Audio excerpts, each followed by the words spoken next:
Olha só, muita gente me pergunta, Felipe, como é que você guarda tanta coisa, né? Como é que você guarda via bioquímica, caminhos da fisiologia, dietoterapia, agora psicologia, suplementação, nome de estudo, enfim, né? Qual que é a técnica que você tem para isso? Você fica estudando 6 horas por dia, 8 horas por dia?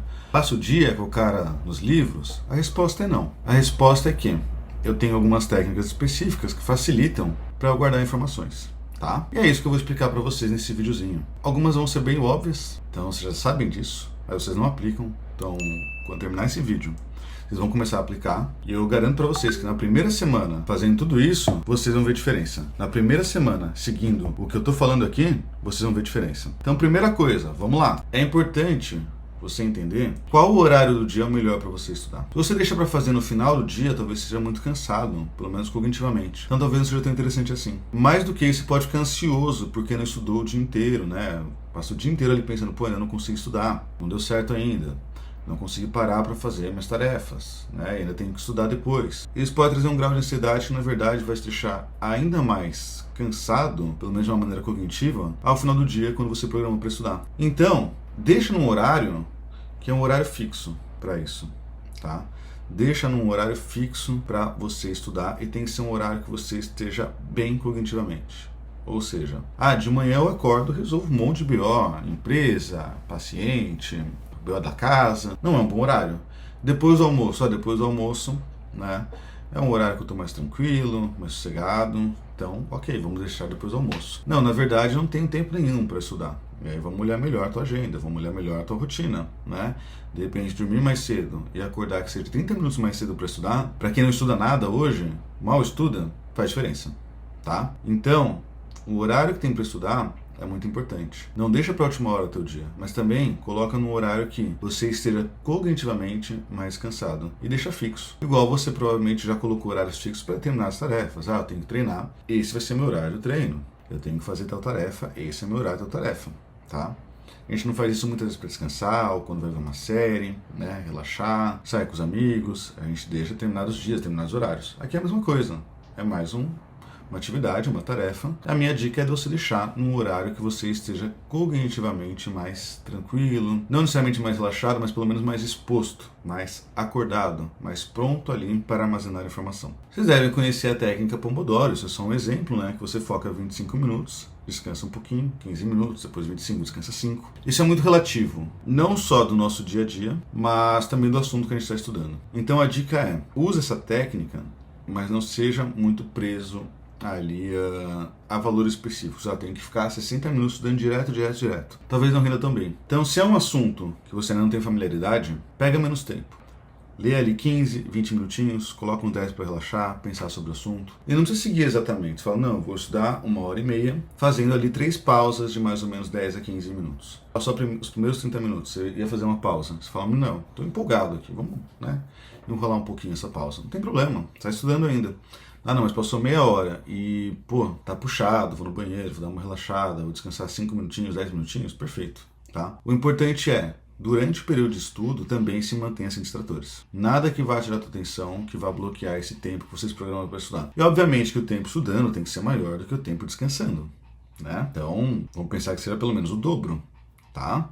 Não ficar 25 minutos e 15 descansando o tempo inteiro, que aí não vai ser o dobro. Então isso também é bem importante. Aqui nós temos a imagem do ciclo de Krebs, que é o terror de muita gente que estudou ou está estudando bioquímica. Será que a gente precisa guardar isso? Será que a gente precisa guardar citrato, isocitrato? Está incompleto aqui, tem a vida do aconitato, por exemplo, né? Enfim. Eu guardei, mas porque eu dou aula disso. Mas não preciso guardar isso aqui. Se eu estou estudando bioquímica, se eu estou estudando qualquer assunto, eu tenho que entender a função desse assunto. Então antes de eu pensar eu vou guardar certinho essa ordem aqui, né, de intermediários do ciclo de Krebs. Ou até mesmo as ordens das enzimas que estão aqui. Essa aqui, por exemplo, é a citrato sintase, né? Então, lembrei agora qual que é essa enzima, né?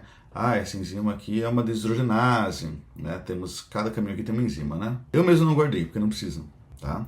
Vamos guardar as principais e dentro de um contexto útil. Como assim? Ao invés de eu pensar como que funciona cada etapa do ciclo de Krebs, eu posso pensar qual que é a função dele. Aí eu lembro, a função dele é produzir energia. ATP aqui. O próprio NADH vai fazer ATP, FADH2, NADH aqui e NADH lá em cima. Então agora eu sei, a função do ciclo de Krebs é fazer energia através de ATP e NADH e FADH2. né? Então eu guardei a função dele. Aí eu penso, quando que ele está mais ativo? Quando eu ingiro alimentos. Então, ingiro alimentos, está rodando, funcionando ali o ciclo de Krebs produzindo energia. Quando eu estou treinando, estou me movimentando, estou gastando calorias, tá? Então também é importante pensar nisso. Não estou falando que você não precisa em nenhum momento decorar, né, o nome aqui dos substratos, por exemplo. Dependendo do teu trabalho, talvez precise. Mas que, inicialmente, a gente tem que entender a função do negócio. E temos outras funções, por exemplo, como é que eu vejo como que a glicose, e começa aqui, e aí forma piruvato, acetil-CoA, enfim, né, vai formar gordura. Aí eu vou pegar esse caminho. Então é o excesso de citrato que sai aqui da mitocôndria e vai lá no citosol fazer gordura, ácido graxo. Legal, guardei uma função do ciclo de Krebs. Eu vou lembrar que esse alfa-cetoglutarato aqui faz glutamato, que é um neurotransmissor. Guardei outra função do ciclo de Krebs. Vou lembrar que esse succínio-CoA faz parte da função de formação do M, né? Guardei outra função do ciclo de Krebs. E aí eu posso pensar, e até no dia a dia, função no dia a dia, né? Eu tenho, por exemplo, uma anemia que altera a produção de M.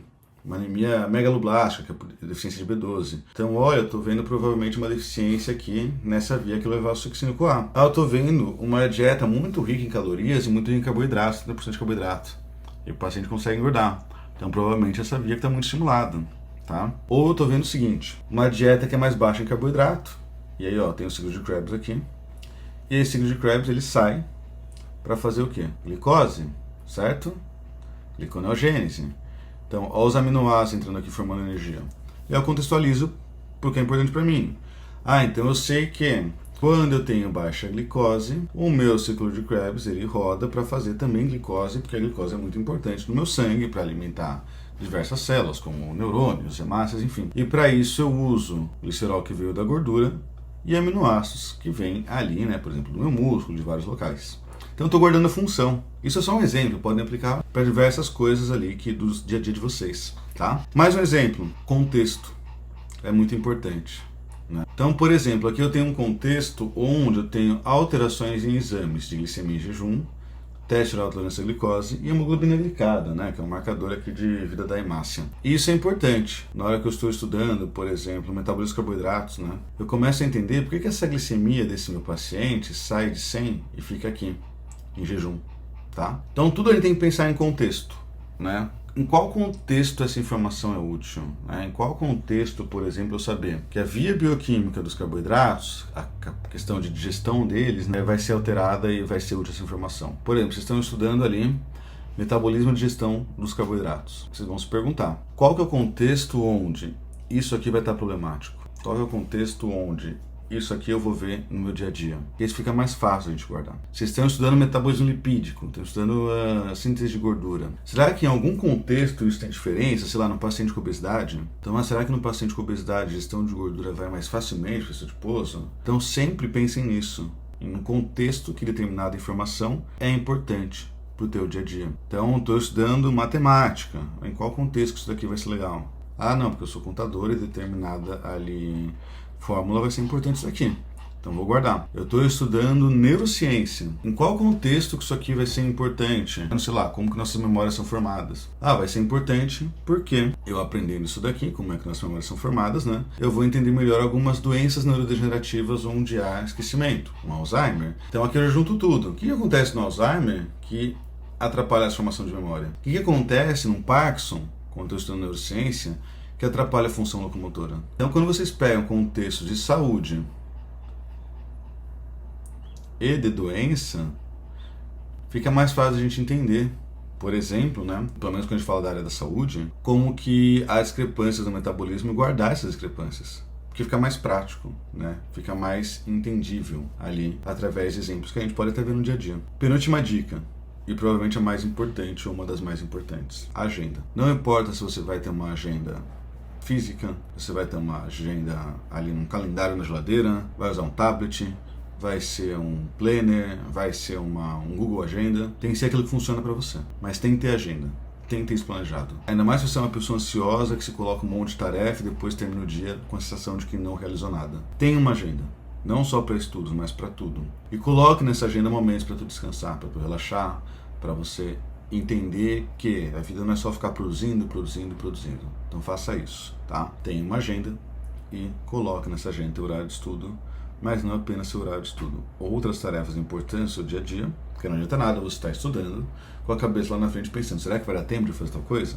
Né? Então tenha uma agenda e coloque as tarefas importantes do seu dia a dia, coloque elas como prioridade, mas ainda assim deixe ali o horário de estudo, se ele não vai ser sua primeira prioridade, mas ainda assim é importante para você. Tá? Lembrando, deixar esse estudo num horário onde você esteja cognitivamente mais disposto. E a última dica, explica para alguém. Acabou de aprender, né? Então você organizou tua casa, estudou no horário mais disposto, colocou uma técnica ali para você focar ali no estudo, com pequenas pausas, né? Essas pausas podem até trazer alguma recompensa, quando seria algo deletério, né? Tem gente que fala de pôr docinho, né? Tô estudando, depois que eu leio a cada 10 páginas vou comer um docinho. Isso pode ser problemático na questão do comportamento alimentar, tem que ver como é que o indivíduo interpreta isso, tá? Então isso é sempre muito contextualizado, né? A recompensa é importante, contanto que ela não seja deletéria. Então pense nisso também. Veja a função do que você está estudando e veja as situações onde há grandes alterações nessa função. E a partir de tudo isso, você vai explicar para alguém, preferência alguém que não domine o assunto. Então você vai pegar toda essa informação e tornar ela mais prática, mais digerível para essa pessoa que não domina pouco esse assunto. Ok? Dica extra, que pode ser importante em alguns contextos, é ter um grupo de estudos.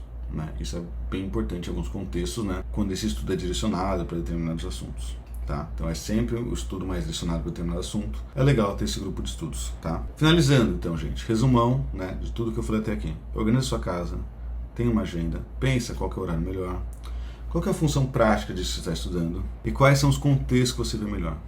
Contextos ali onde podem ser até antagonistas. Esse contexto aqui eu estou vendo essa função muito bem de determinado assunto que eu estudei. Sei lá, acabei de estudar fisiologia hormonal e produção de testosterona. Esse contexto eu vejo muito bem. Esse contexto é o oposto.